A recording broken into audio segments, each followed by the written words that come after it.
नमस्कार दोस्तों, आप सभी का स्वागत है जीके जोन में। तो झारखंड जीके से संबंधित ये हमारा तीसरा सेट है। तो चलिए बिना टाइम वेस्ट किए शुरुआत करते हैं। आज का पहला प्रश्न है, झारखंड राज्य की विधानसभा में अनुसूचित जाति हेतु कितनी सीटें आरक्षित है? तो झारखंड में अनुसूचित जाति के लिए 9 सीटें आरक्षित है, अनुसूचित जनजाति के लिए 28 और बाकी जितने बचे वो कितने, वो जो है यूआर के लिए, यानी कि बिना आरक्षण के, सामान्य कोटा जिसे कहते हैं। नेक्स्ट, झारखंड राज्य की विधानसभा में अनुसूचित जनजाति हेतु कितनी सीटें आरक्षित है? तो ये मैंने बता दिया, 28 सीटें, अनुसूचित जाति के लिए 9 सीटें। नेक्स्ट देखते हैं तीसरा नंबर प्रश्न, झारखंड जनजाति में विवाह के अवसर पर गाया जाने वाला गीत कौन सा है? इसका आंसर हो जाएगा दौड़। तो इसको मैंने कैसे याद किया कि विवाह में जो है जयमाला की रस्म होती है, तो थाल लेके दौड़ते हैं, देखा होगा आपने। थाल में कुछ दिया होती है, कुछ मिठाइयाँ होती है, जयमाला होता है, टीका वगैरह लड़की जो है दूल्हे को लगाती है, उसके बाद मिठाई खिलाया जाता है और फिर जयमाले की रस्म होती है। तो क्या जो जयमाले की रस्म जो है, हर चीज जो है विवाह में आपको पता ही होगा समय पे होता है। तो अक्सर जो है लड़की वाले जो है घबरा जाते हैं कि टाइम ज्यादा हो जाएगा, तो क्या कहते हैं, थाल लेके दौड़। ऐसा ये ट्रिक है सिर्फ, अगर आपको अच्छा लगा हो तो आप जो है इस तरीके से याद कर सकते हैं कि दौड़ जो है संथाल जनजाति में विवाह से संबंधित एक गीत है। आगे बढ़े, झारखंड राज्य में लोकसभा और राज्यसभा हेतु कितनी सीटें हैं? तो टोटल 20 है। राज्यसभा, लोकसभा में 14 और राज्यसभा में 6। यानी कि अगर पूछा जाए कि संसद के लिए कितनी सीटें हैं झारखंड से, तो इसका आंसर हो जाएगा 20। अगर लोकसभा से पूछा जाए तो 14 और राज्यसभा से 6, यानी टोटल दोनों को जोड़ दे तो 20 सीटें संसद के लिए। झारखंड राज्य में पाई जाने वाली चट्टानों में निम्नलिखित में से कौन सी संरचना सर्वाधिक है? तो सबसे सर्वाधिक हो जाएगा आर्कियन क्रम की चट्टानें झारखंड में अधिक है। नेक्स्ट है, छठा नंबर सवाल है, जापी झारखंड में शिकार के अवसर पर गाया जाने वाला एक प्रमुख लोकगीत है। इस गीत का गायन सामान्यतः किस जनजाति द्वारा किया जाता है? तो इसका आंसर हो जाएगा उराव जनजाति। निम्न में से सरहुल पर्व के अवसर पर कौन सा लोकगीत गाया जाता है? तो इस प्रश्न का उत्तर हम करेंगे एलिमिनेशन मेथड से। तो चलिए करते हैं। अदंडी, ये जो है विवाह से संबंधित गीत है। सोहराय, नाम से पता चल रहा है सोहराय फेस्टिवल से संबंधित है। कर्मा भी कर्मा त्योहार से। तो इसका ऑप्शन बच गया ऑप्शन नंबर सी, जरूर होगा इसका आंसर। नेक्स्ट है 8वां नंबर सवाल, झारखंड के किस क्षेत्र में धारवाड़ क्रम की चट्टानों का सर्वाधिक विकास हुआ है? धारवाड़ क्रम की, तो देखिए धारवाड़ क्रम की जो चट्टानें हैं, अगर ये एक अच्छा सा मैं ट्रिक आपको बता दे रही हूँ जिससे कि आप जो है एलिमिनेशन मेथड के थ्रू भी क्वेश्चन को हल कर सकते हैं।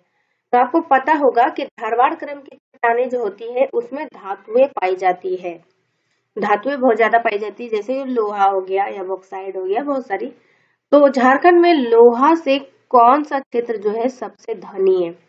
आपको पता होगा पूर्वी सिंहभूम, पश्चिमी सिंहभूम और संथाल परगना बोल रही हूँ, सरायकेला खरसावां, ये जो जिले हैं काफी रिच है ये लोहा धातु के लिए। तो यानी यहाँ पे लोहा अयस्क यानी लौह अयस्क बहुत ज्यादा मिलती है। तो धारवाड़ क्रम की चट्टानें जो है कोल्हान के पहाड़ी क्षेत्रों में अधिक पाई जाएगी। निम्न में से किस क्रम की चट्टानों को लौह अयस्क की श्रृंखला भी कहा जाता है? तो इसे धारवाड़ क्रम की चट्टानों को लौह अयस्क की श्रृंखला भी कहते हैं। झारखंड के किस क्षेत्र में विंध्यन क्रम की चट्टानें पाई जाएगी? तो ये गढ़वा साइड जो है पाई जाती है। पाट क्षेत्र के ऊपरी भाग को क्या कहा जाता है? तो ये क्वेश्चन जो है पिछले सेट में भी था, इसमें भी है। तो पाट क्षेत्र के ऊपरी भाग को हम ताड़ कहते हैं और निचली भाग को दोन कहते हैं। जबकि टोंगरी और डोंगरी में बता देती हूँ, तो राजमहल की पहाड़ियों में जो नुकीले पहाड़ियां होती है उसे हम टोंगरी कहते हैं, और जो नुकीली नहीं होती है वो डोंगरी कहलाता है। तो देखिए नुकीली जो है गड़ेगी पैर में ऑब्वियसली, तो टांग मतलब क्या होता है पैर, तो पैर में ही गड़ेगा। इस तरीके से ट्रिक बनाकर आप याद रख सकते हैं कि राजमहल की जो है नुकीली पहाड़ियों को हम टोंगरी कहते हैं। चलिए आगे बढ़ते हैं। नेक्स्ट है झारखंड के पाट क्षेत्र की समुद्र तल से ऊंचाई कितनी है? तो लगभग में आंसर बताना है आपको कि औसत ऊंचाई कितनी है, तो 900 मीटर है। रांची पठार की औसत ऊंचाई 600 मीटर है। तो मैं बता दूं कि हजारीबाग क्षेत्र को दो भागों में बांटा गया, ऊपरी हजारीबाग और निचली हजारीबाग का पठार। तो जब हम थ्योरी क्लासेस करेंगे उसमें मैं अच्छे से बताऊंगी ये सभी चीजें। तो अभी फिलहाल आगे बढ़ते हैं। झारखंड की निम्न में से कौन सी नदी सोन नदी की सहायक नदी है? तो सोन की सहायक नदी कौन सी है? दामोदर? नहीं। मयूराक्षी नदी? बिल्कुल नहीं। उत्तरी कोयल नदी, इसका आंसर हो जाएगा उत्तरी कोयल जो है सोन की सहायक नदी है, और औरंगा नदी ये सब जो है उत्तरी कोयल की सहायक नदी है।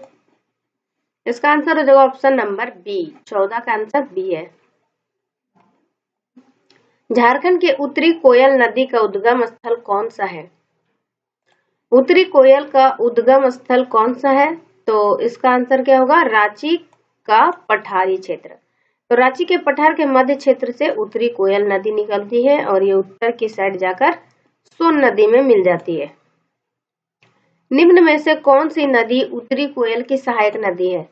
उत्तरी कोयल की सहायक नदी अभी हमने देखा औरंगा और अमानत, ये जो है उत्तरी कोयल की सहायक नदी है। गंगा की सहायक नदी गंगा की किस सहायक नदी का उपवाह क्षेत्र झारखंड राज्य से भी है? यानी इसकी कौन सी सहायक नदी है जो झारखंड में प्रवाहित होती है? तो इसका आंसर हो जाएगा पुनपुन नदी।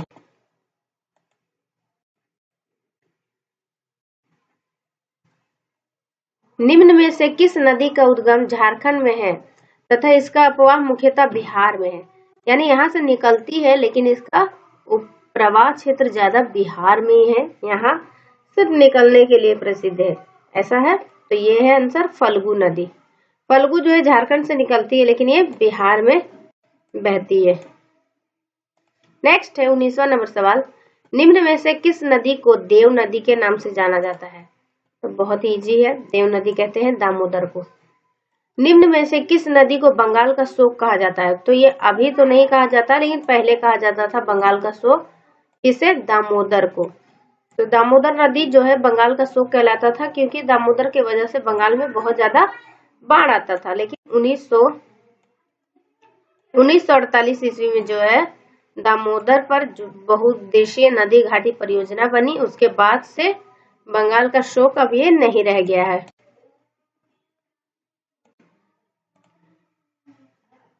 नेक्स्ट है झारखंड की एक प्रमुख नदी स्वर्णरेखा नदी का उद्गम क्षेत्र है। स्वर्णरेखा नदी रांची के नगड़ी से निकलती है। निम्न में से कौन सा एक स्वर्णरेखा नदी की सहायक नदी नहीं है? तो कोनार नदी, आपको पता होगा ये दामोदर की सहायक नदी है, तो इसका आंसर हो जाएगा कोनार। बाकी इसके अलावा जो है काकरो, खरकई और कांची, ये स्वर्णरेखा नदी की सहायक नदियां हैं।